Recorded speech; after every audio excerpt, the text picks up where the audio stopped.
பாலாஜி வணக்கம். சமீபத்தில் இந்திய பிரதமர் நரேந்திர மோடி மிக முக்கியமான ஒரு 7 வேண்டுகோள் வைத்திருந்தார். அந்த 7 வேண்டுகோளில் மிக முக்கிய வேண்டுகோளாக பார்க்கப்படக்கூடியது எரிபொருள் தேவையை சிக்கனமாக இருக்க, எரிபொருள் தேவையை குறைக்க வேண்டும், எரிபொருள் பயன்படுத்துவதில் சிக்கனம் தேவை என்று அறிவுறுத்தியிருந்தார்.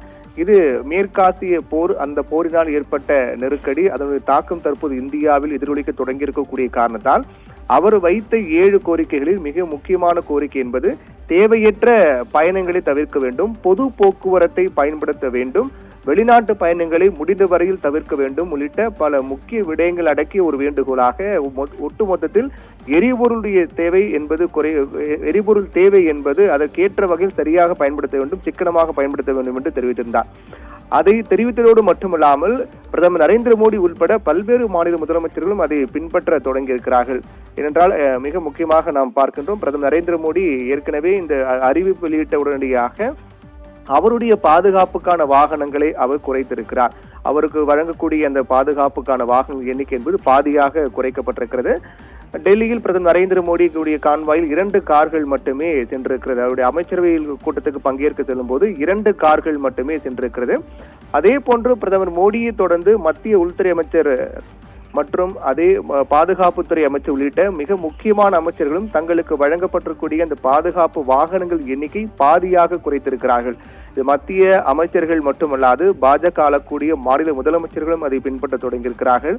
ராஜஸ்தான் முதலமைச்சர், அதே போன்று குஜராத் முதலமைச்சர், சத்தீஸ்கர் முதலமைச்சர் உள்ளிட்ட பல மாநில முதலமைச்சர்களும் தங்களுக்கு வழங்கப்பட்டிருக்கூடிய பாதுகாப்பு வாகன எண்ணிக்கை பாதிக்கு மேலும் குறைத்திருக்கிறார்கள். அது மிக முக்கியமான காரணம், பிரதமர் நரேந்திர மோடி கூறியது போல எரிபொருளை சிக்கனமாக பயன்படுத்த வேண்டும், தேவையற்ற பயணங்களை தவிர்க்க வேண்டும் உள்ளிட்ட காரணங்களை அதை முன்மாதிரியாக வைத்து அவர்கள் மேற்கொள்ள தொடங்கியிருக்கிறார்கள்.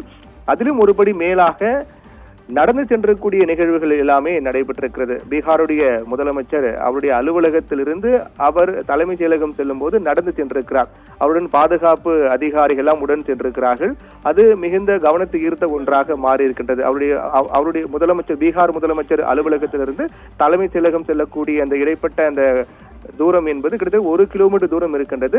அந்த 1 கிலோமீட்டர் தூரம் அவர் நடந்தே செல்கின்றார். இனி நடந்து செல்வதுதான் சரியாக இருக்கும் என்றும் அவருடன் அதிகாரிகள் மற்றும் பாதுகாப்பு குழுவினரும் அவருடன் நடந்து செல்கிறார்கள். இது ஒருபடி மேல் சென்றக்கூடிய மிக முக்கியமான நடவடிக்கையாக பார்க்கப்படுகிறது.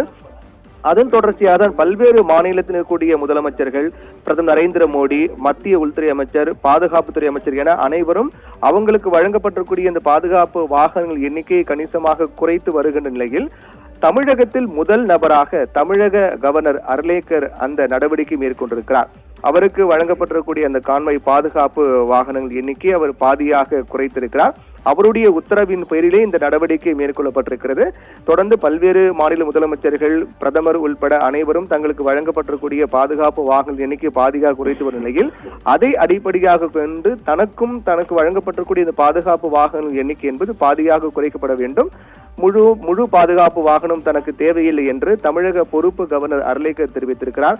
இனி அவருடைய உத்தரவின் பேரில் தான் இந்த நடவடிக்கை மேற்கொள்ளப்பட்டிருக்கிறது. அவர் செல்லக்கூடிய நிகழ்ச்சிகள், அவர் பங்கேற்கக்கூடிய அரசு நிகழ்ச்சிகள் என அனைத்து நிகழ்ச்சிகளுக்கும் அவருக்கு வழக்கமாக வழங்கப்பட்டு வந்த அந்த பாதுகாப்பு வாகன எண்ணிக்கை என்பது குறைக்கப்பட்டிருக்கிறது.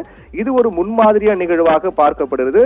இந்தியா முழுக்க பல்வேறு மாநில முதலமைச்சர்கள், பிரதமர் நரேந்திர மோடி, மத்திய உள்துறை அமைச்சர் இது போன்ற செயல்களை மேற்கொண்ட நிலையில் அதன் தொடர்ச்சியாக தமிழகத்தின் முதல் நபராக தமிழக கவர்னர் அர்லேக்கர் இந்த நடவடிக்கை எடுத்திருக்கின்றார். பாலாஜி.